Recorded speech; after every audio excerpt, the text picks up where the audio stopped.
Hello, everyone. Today is Monday, January 3rd, 2022. Two people killed in anti-military protests in Sudan, doctors say. This article is taken from Voice of America. Security forces killed two people during protests in Sudan against military rule on Sunday, a doctor committee said. This brought to 56 the death toll in protests since a coup on October 25th, the Central Committee of Sudanese doctors said. The committee said that the first man was in his 20s and died of injuries to the head in the capital, Khartoum, while the second man died of gunshots to the chest in Omdurman. Security forces have not yet commented on the reported deaths. Sunday was the 12th round of major protests since the coup.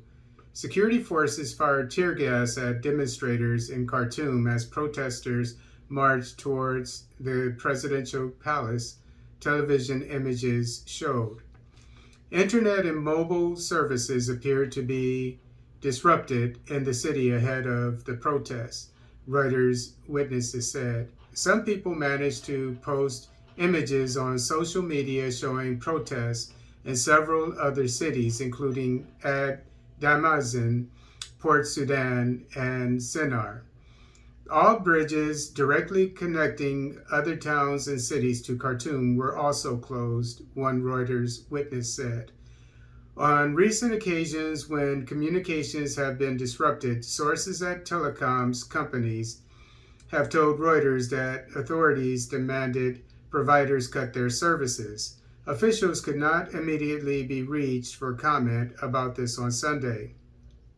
The military took power in an October 25th coup that ended a power-sharing deal with civilian political forces.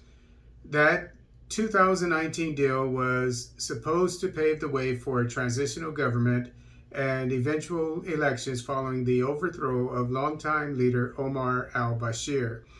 Protests against military rule have continued even after Abdullah Hamdok was reinstated as prime minister last month, with demonstrators demanding that the military play no role in government during a transition to free elections.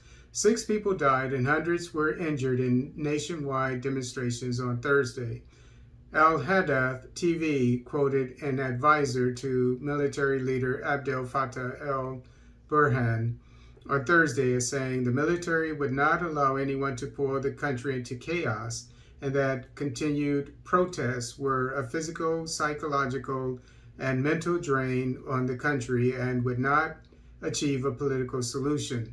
Sudan's Sovereign Council, which Burhan leads, on Friday denounced the violence that accompanied Thursday's protests, adding it had ordered authorities to take all legal and military measures to avoid a recurrence, adding nobody will go unpunished.